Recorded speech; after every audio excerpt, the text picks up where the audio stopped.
when I was about sort of 10, 11, I actually wanted to be a motivational speaker. That's quite ambitious for a 10 or 11 year Yeah, old. to which my dad said, well, that's wonderful, that's really nice, but you need to have done something or been somewhere or seen something. So I then went through... Which is fair advice, actually, from your father. Yeah, of course. Yeah, I mean, all really behind it. It was just a case of, you need to get some ancillary experiences behind you, to which my plan then, to the fear of my mother, was to join the army for about 4 years. That hung on till I was about 15, 16. What put you off? A fear of being caught in a war or some form of conflict that I don't agree with, i.e. being conflicted in my head. So, for example, being put somewhere where I think my whole sort of my heart wouldn't be behind it, or I thought there was some kind of, something fishy going on, which is why, at that same sort of age, I got really into environmentalism, and I read pretty prolifically for about 14, 15, up till now, to be honest with you. And from this, I've got it in my head that I want to go to the Amazon and do what I can in the wake of this deforestation business. And that seed of that has been in my head ever since then, which is where I'm going. You've clearly got a lot of ambition, Jack, and we'll come to all that. But, let's get to university first, because that's you ended up going to university. So how did you decide on what you wanted to study at uni? Basically, I was pretty decent at cricket at school. I didn't enjoy school in terms of the sort of institutional education stuff. What did you come out with? B, C, C in business, geography, and PE. I think I'm sort of there obviously still are many people, but I think I'm certainly, with regards to the cost, I think I was one of the last era of people to go just for the experience. You can make that on $3,000 a year, where it was. There's that cushion, whereas now it's $9,000. You've got to really want to go, I think. So I think I'm the sort of person who would have been weeded out had fees been what they are. Possibly, I don't know. I really wanted to go though, just because of the experience, to be honest with you. Well, it was quite an experience, and if we sort of talk about the experiences that you had at university, leading up to leaving, having to leave, being told that you had to leave. Did you feel sort of a pressure? Because we're constantly told that these are the best years of our lives. We're young. We have to live life to the full, because when we're tied down with children and a mortgage, eventually things will be very different. Did you feel almost that, as being a young person, there was a pressure to... Like a burden of youth sort of idea. Is that what you mean? Yeah, and I feel it all the time. I mean, as a society, a lot of our values they lay in youth. So as someone of, say, 18, 19, going to university, I think you kind of have this idea that your life's going to kind of end at the age of 30 once you settle down, as they say, and all this. But I really think that you have a choice, which is you sort of hold on to that kind of, I don't know, that little fire, whatever it is you want to be, author, football player, painter. It doesn't have to be in the arts, obviously, but just that thing that you really want, and you either hang on to it, risking longevity, your sanity, poverty, your family, things like this, but knowing that you're doing exactly what you want to do. You got kicked out of university. Yeah. There were many incidences which led to the university taking that kind of step. Yeah, it was because I failed. It wasn't because I physically did something or what have you. You were part of the sort of sports the clubs. You were actively involved with that aspect of university, which actually is a particularly important part of university. Isn't just about the studying, but in terms of living life to the full, that it's a time to do it. That burden of youth. Yeah. What were you doing? You were getting drunk a lot. Yeah, you could say that. Pretty round-the-clock stuff, either hungover or drinking your way back out of it again, I suppose. As I say, yeah, pretty round the clock. Were you getting into trouble? Not really. I mean, just streaking's not really trouble, is it? No one loses if you're streaking. It's fantastic. It's the greatest feeling in the world. No one really minds. Everyone's having a laugh. you know, you're only getting one body, you might as well have fun with it. You streaked at the varsity game every single year, didn't you? 3 on the trot, yeah, and various streets and things around Oxford. But yeah, it's fun. It's good. It's a good laugh. Were you never picked up by the police because of that, doing it out of the university environment? Yeah, a few times. What happened? Just, you know, run along now, you know, behave. I got fined, actually, in the very last one. But I had a bit of a whip round with the chaps who, helped me pay off, which was pretty good. So, what was it like living and working, actually, as it sort of did become around Oxford? Was it a good sort of city to have a good time in? Yeah, definitely. I mean, there's always sort of pretty mischief going on if you're looking for it. The year that I spent after I'd been thrown out was pretty difficult, I have to say. I had some pretty serious anxiety stuff going on, and I was drinking a lot. Why were you anxious? What were these anxieties being brought on by? I had this kind of unfulfilled ideological thing. For example, when I got sort of the months leading up to me being thrown out, I sort of developed some very peculiar literary ideology, some kind of that free-spirity, that all burning, that everything will be all right if I just be myself kind of thing. And then weren't you sort of told that from your childhood, from the beginning, just to sort of be yourself? Because your parents wanted you ultimately to just be happy. And if you're not yourself, you can't be happy. Was that the first time that you felt that you could be liberated, you could be yourself?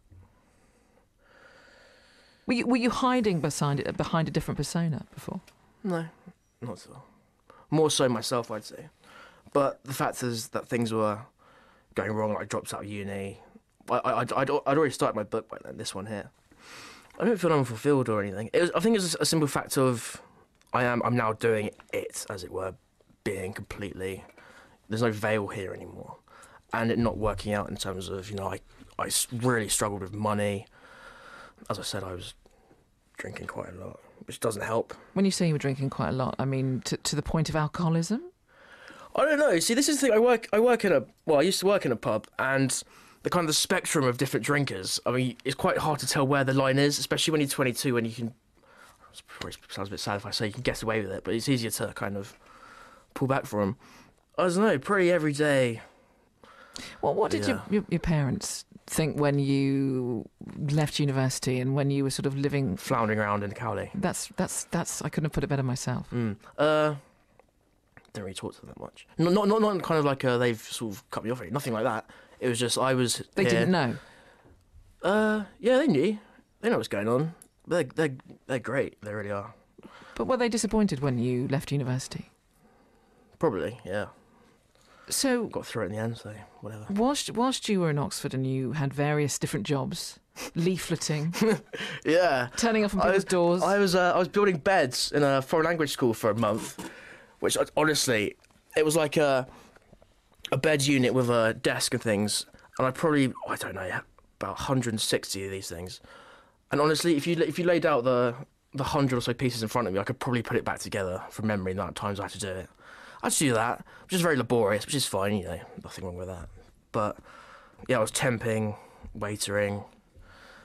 Yeah, just... not say scrounging, but just kind of, you know.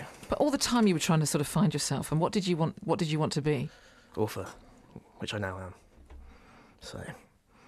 How does it feel to have gone all through those experiences? And of course, when you told your dad when you were 10 or 11 that you wanted to be a sort of a motivator, a public speaker, and a motivator, and he said you've got to go off and get all that experience. Yeah.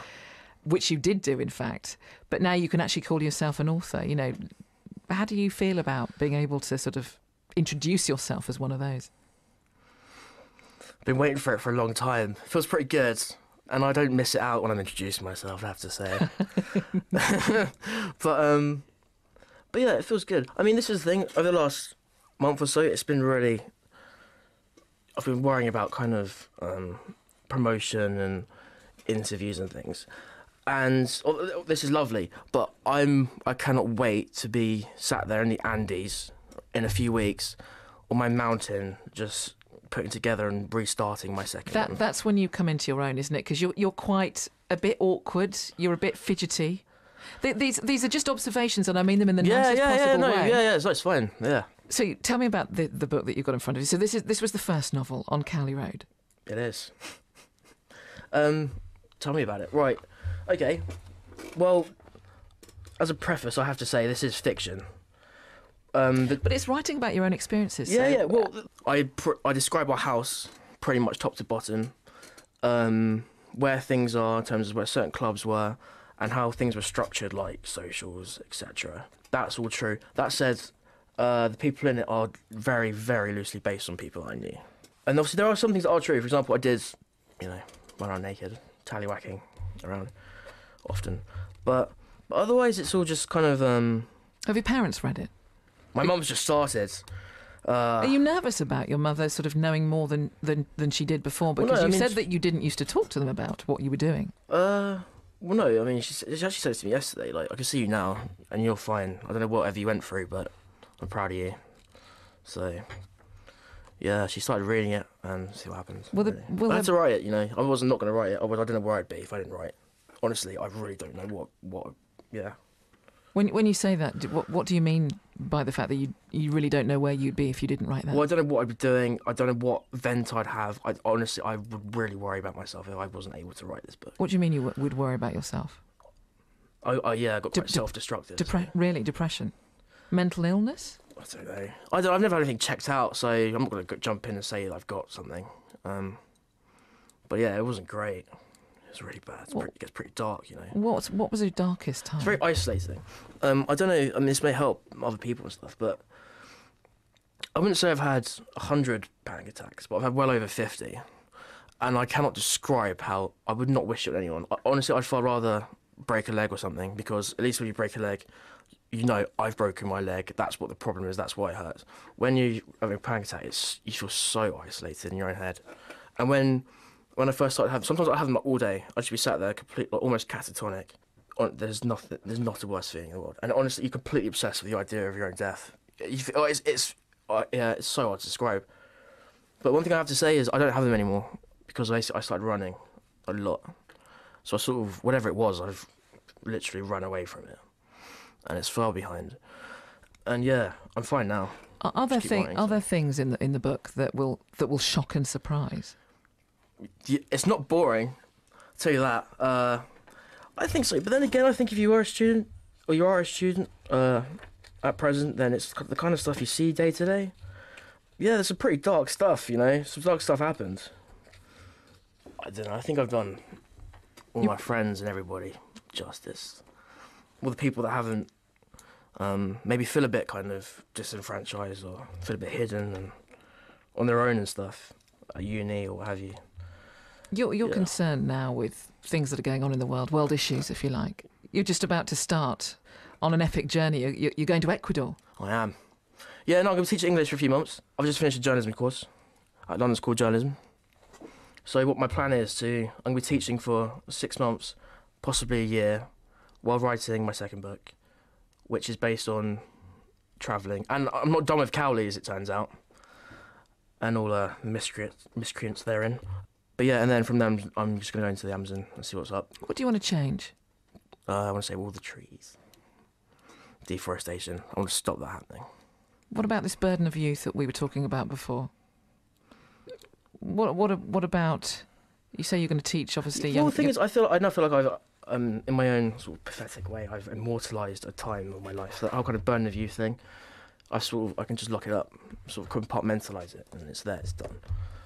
There is such a struggle for young people right now, having to cope with things. I mean, you said that you went through panic attacks. You've been in dark places. It's not... Been in some pretty light places as well, absolutely. But it's not easy growing up these days. So now you're... I don't think it is for anyone at any time. It's not like a... Well, I suppose... sorry, go on. But now you're 24 years old. You've perhaps been through the worst. The transition from childhood to adulthood. You've been through those teenage years, and they can be really, really tough. So but I don't think they are that bad. But what would you say? What would you say to somebody though who might be feeling dark, who might not be feeling that they know particularly what they want to do with themselves when they grow up? I'd say act upon it, which I know sounds a bit vague, but So if you have like a feeling, then maybe write about it or talk about it or just keep moving forward. Don't just sit with it. Do you want to help young people as well? I want to help everybody, you know. But because I'm only 24, I mean, I don't know much how I could help people older than myself. I don't know what I could offer really, other than some sort of nostalgic, sentimental idea of what it was to be a young man. What's going to happen after Ecuador? Have you got a plan onwards? Just keep writing my books is the only plan I have. That's literally it.